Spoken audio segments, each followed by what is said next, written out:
आकाशवाणी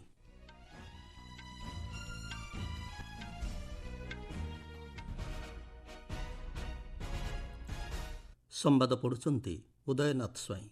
मुख्य संवाद। भारत पाकिस्तान उत्तेजना परिप्रेक्षी में सुरक्षा स्थिति नहीं तीन सेना मुख्यों आलोचना कले प्रतिरक्षा मंत्री। विभिन्न सुरक्षा संस्थार मुख्यों स्वराष्ट्र मंत्री बैठक जारी। सुरक्षा बाहिनीर गतिविधिर सीधा प्रसारण न करने गणमाध्यम एवं व्यक्तिविशेषों प्रतिरक्षा मंत्रालय परामर्श। रूसिया आज पालन करुछि तार 80तम विजय दिवस एवं कौनसी देश विरुद्ध में सामरिक कार्यानुष्ठान ग्रहण करने श्रीलंकार आकाश मार्ग व्यवहार पर अनुमति दिज्व नहीं बोली स्पष्ट कला श्रीलंका। प्रतिरक्षा मंत्री राजनाथ सिंह अध्यक्षतार आज नुआदिल्ली में पश्चिम सीमार सुरक्षा परिस्थिति और भारतीय सशस्त्र बाहिनीर प्रस्तुतिर समीक्षा बैठक अनुष्ठित होईछि। ଏହି ବୈଠକରେ ପ୍ରତିରକ୍ଷା ମୁଖ୍ୟ ଜେନେରାଲ ଅନିଲ ଚୌହାନ, ସ୍ଥଳସେନା ମୁଖ୍ୟ ଜେନେରାଲ ଉପେନ୍ଦ୍ର ଦ୍ୱିବେଦୀ, ବାୟୁସେନା ମୁଖ୍ୟ ମାର୍ଶାଲ ଅମରପ୍ରୀତ ସିଂହ ଏବଂ ନୌସେନା ମୁଖ୍ୟ ଆଡମିରାଲ ଦିନେଶ କୁମାର ତ୍ରିପାଠୀ ଉପସ୍ଥିତ ଥିଲେ। ବର୍ତ୍ତମାନ ସ୍ୱରାଷ୍ଟ୍ରମନ୍ତ୍ରୀ ଅମିତ ଶାହା, ସୀମା ସୁରକ୍ଷା ବଳର ମହାନିର୍ଦ୍ଦେଶକ, କେନ୍ଦ୍ରୀୟ ଶିଳ୍ପ ନିରାପତ୍ତା ବାହିନୀ ଏବଂ ବେସାମରିକ ବିମାନ ଚଳାଚଳ ସୁରକ୍ଷା ବ୍ୟୁରୋର ଅଧ୍ୟକ୍ଷମାନଙ୍କ ମଧ୍ୟରେ ଏକ ଗୁରୁତ୍ୱପୂର୍ଣ୍ଣ ବୈଠକ ଜାରି ରହିଛି। ଭାରତୀୟ ସଶସ୍ତ୍ର ବାହିନୀ ଗତକାଲି ରାତିରେ ଡ୍ରୋନ୍ ଏବଂ ଅନ୍ୟାନ୍ୟ ଯୁଦ୍ଧାସ୍ତ୍ର ବ୍ୟବହାର କରି ଉତ୍ତର ଏବଂ ପଶ୍ଚିମ ସହରଗୁଡ଼ିକୁ ଟାର୍ଗେଟ୍ କରିବା ପାଇଁ ପାକିସ୍ତାନର ସମସ୍ତ ପ୍ରୟାସକୁ ପଣ୍ଡ କରିଦେଇଛି। ପାକିସ୍ତାନୀ ସେନା ଜାମ୍ମୁ ଏବଂ କାଶ୍ମୀରର ନିୟନ୍ତ୍ରଣ ରେଖାରେ ବହୁବାର ଅସ୍ତ୍ରବିରତି ଉଲ୍ଲଂଘନ କରିଛି। ଭାରତୀୟ ସେନା କହିଛି ଏହି ଅସ୍ତ୍ରବିରତି ଉଲ୍ଲଂଘନର କଡ଼ା ଜବାବ ଦିଆଯାଇଛି।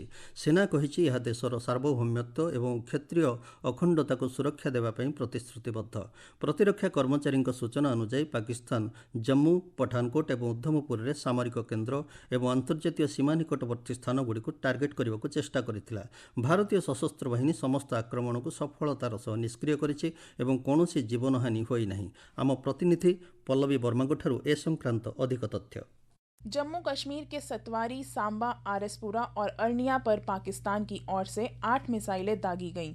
रक्षा सूत्रों के मुताबिक सभी मिसाइलों को भारतीय एयर डिफेंस यूनिट्स ने रास्ते में ही नष्ट कर दिया। सूत्रों ने बताया कि जम्मू के ऊपर के दृश्य इजराइल पर हमास द्वारा किए गए हमले की याद दिलाते हैं। सूत्रों ने कहा है कि पाकिस्तानी सेना आतंकवादी संगठन हमास की तरह काम कर रही है और उसी की तरह व्यवहार कर रही है। रक्षा मंत्रालय ने पठानकोट और राजौरी में किसी भी आत्मघाती हमले की खबरों को खारिज किया है। वहीं सीमा सुरक्षा बल ने जम्मू कश्मीर में सांबा जिले में अंतर्राष्ट्रीय सीमा पर एक बड़ी घुसपैठ की कोशिश को भी नाकाम किया है। पल्लवी परमार, आकाशवाणी समाचार, दिल्ली। बढ़ुवा उत्तेजना मध्य स्वराष्ट्रमंत्री अमित शाह सीमा परिस्थितिर समीक्षा करने सीमा सुरक्षा बाहिनीर महानिर्देशकों कथा होइछन्ते।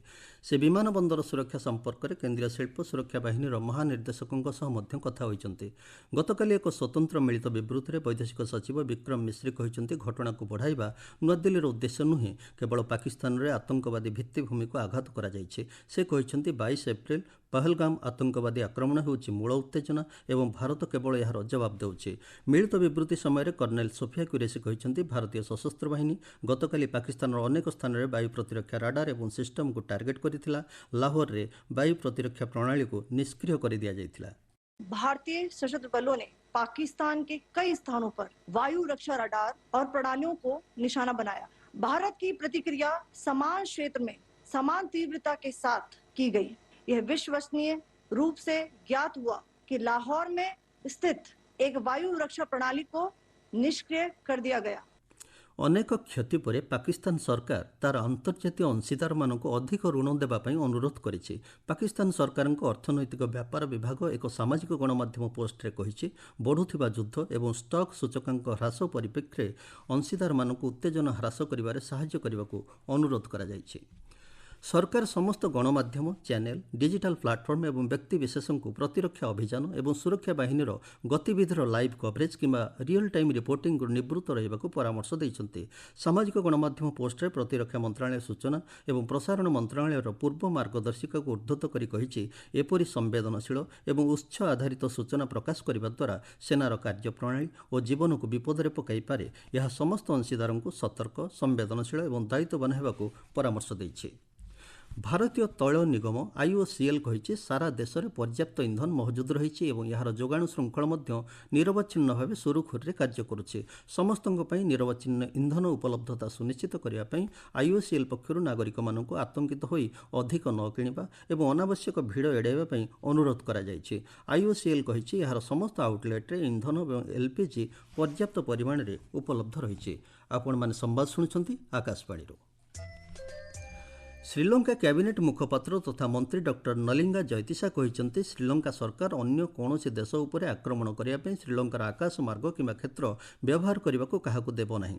ଶ୍ରୀ ଜୟତିସା କହିଛନ୍ତି ଶ୍ରୀଲଙ୍କା ସର୍ବଦା ସମସ୍ତ ପ୍ରକାର ଆତଙ୍କବାଦକୁ ପ୍ରତ୍ୟାଖ୍ୟାନ କରିବା ସହ ଆଞ୍ଚଳିକ ଶାନ୍ତି ପାଇଁ ପ୍ରତିଶ୍ରୁତିବଦ୍ଧ। ମନ୍ତ୍ରୀ ଜୟତିସା କହିଛନ୍ତି ଶ୍ରୀଲଙ୍କା ଭାରତ ମହାସାଗର ମଧ୍ୟରେ ଭୂ ରାଜନୈତିକ ପ୍ରସଙ୍ଗରେ ସାମିଲ ହେବ ନାହିଁ କିମ୍ବା କାହା ସହିତ ମେଣ୍ଟ କରିବ ନାହିଁ। ଶ୍ରୀଲଙ୍କା ସରକାର ସମସ୍ତ ଆତଙ୍କବାଦ ବିରୋଧୀ ଅଭିଯାନକୁ ସମର୍ଥନ କରିବ କାରଣ ଏହା ଏହି ଅଞ୍ଚଳର ଲୋକଙ୍କ ସୁରକ୍ଷାକୁ ଗୁରୁତ୍ୱ ପ୍ରଦାନ କରେ। ଗତ ମାସରେ ପ୍ରଧାନମନ୍ତ୍ରୀ ନରେନ୍ଦ୍ର ମୋଦିଙ୍କ ଶ୍ରୀଲଙ୍କା ଗସ୍ତ ଅବସରରେ ରାଷ୍ଟ୍ରପତି ଅନୁରା କୁମାରା ଦିଶାନାୟକେ କହିଥିଲେ ଭାରତର ସୁରକ୍ଷା ପ୍ରତି କ୍ଷତିକାରକ କୌଣସି ପ୍ରକାରେ ଏହାର କ୍ଷେତ୍ରକୁ ବ୍ୟବହାର କରିବାକୁ କାହାକୁ ଅନୁମତି ଦିଆଯିବ ନାହିଁ।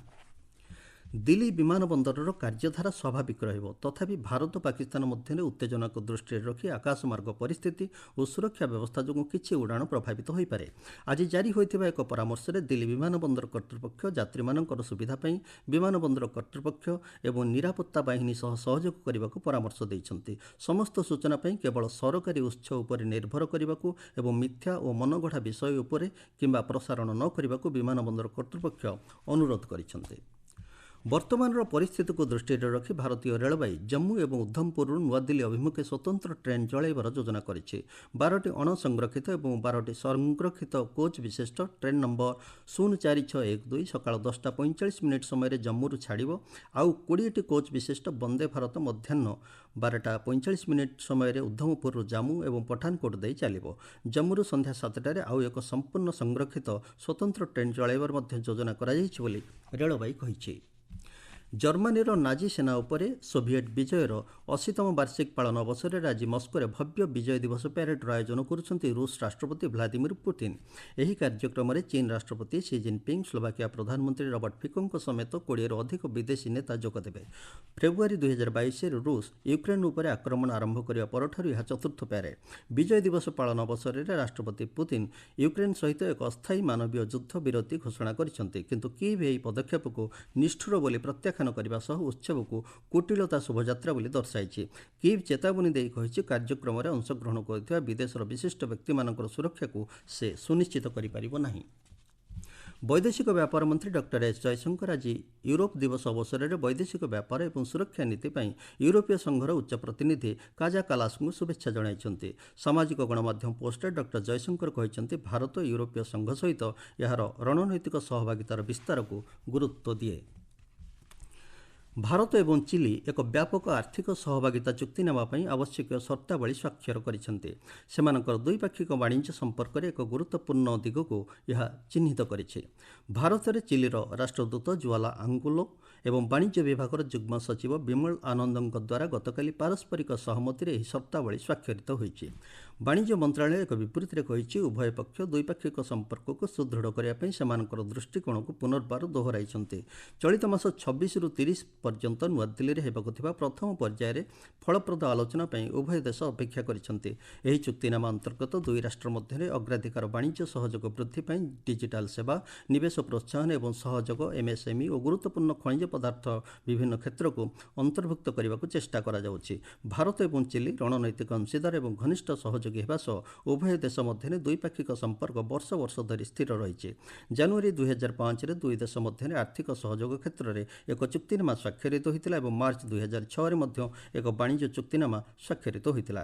ସେବେଠାରୁ ଭାରତ ଓ ଚିଲି ମଧ୍ୟରେ ଆର୍ଥିକ ଓ ବାଣିଜ୍ୟିକ ସମ୍ପର୍କ ବୃଦ୍ଧି ପାଇବାରେ ଲାଗିଛି। ମୁଖ୍ୟ ସମ୍ବାଦ ପୁଣିଥରେ। ଭାରତ ପାକିସ୍ତାନ ଉତ୍ତେଜନା ପରିପ୍ରେକ୍ଷୀରେ ସୁରକ୍ଷା ସ୍ଥିତି ନେଇ ତିନି ସେନା ମୁଖ୍ୟଙ୍କ ସହ ଆଲୋଚନା କଲେ ପ୍ରତିରକ୍ଷା ମନ୍ତ୍ରୀ। ବିଭିନ୍ନ ସୁରକ୍ଷା ସଂସ୍ଥାର ମୁଖ୍ୟଙ୍କ ସହ ସ୍ୱରାଷ୍ଟ୍ରମନ୍ତ୍ରୀଙ୍କ ବୈଠକ ଜାରି। ସୁରକ୍ଷା ବାହିନୀର ଗତିବିଧିର ସିଧା ପ୍ରସାରଣ ନ କରିବା ପାଇଁ ଗଣମାଧ୍ୟମ ଏବଂ ବ୍ୟକ୍ତିବିଶେଷଙ୍କୁ ପ୍ରତିରକ୍ଷା ମନ୍ତ୍ରଣାଳୟର ପରାମର୍ଶ। ରୁଷିଆ ଆଜି ପାଳନ କରୁଛି ତା'ର 80ତମ ବିଜୟ ଦିବସ ଏବଂ କୌଣସି ଦେଶ ବିରୁଦ୍ଧରେ ସାମରିକ କାର୍ଯ୍ୟାନୁଷ୍ଠାନ ଗ୍ରହଣ କରିବା ପାଇଁ ଶ୍ରୀଲଙ୍କାର ଆକାଶ ମାର୍ଗ ବ୍ୟବହାର ପାଇଁ ଅନୁମତି ଦିଆଯିବ ନାହିଁ ବୋଲି ସ୍ପଷ୍ଟ କଲା ଶ୍ରୀଲଙ୍କା। ସମ୍ବାଦ ଶେଷ ହେଲା। ଅଧିକ ସମ୍ବାଦ ପାଇଁ ଆପଣମାନେ newsonair.gov.in ୱେବସାଇଟ୍ ଏବଂ ନ୍ୟୁଜ୍ ଅନ୍ ଏଆଇଆର୍ ଆପ୍ରେ ଲଗ୍ଇନ୍ କରିପାରିବେ।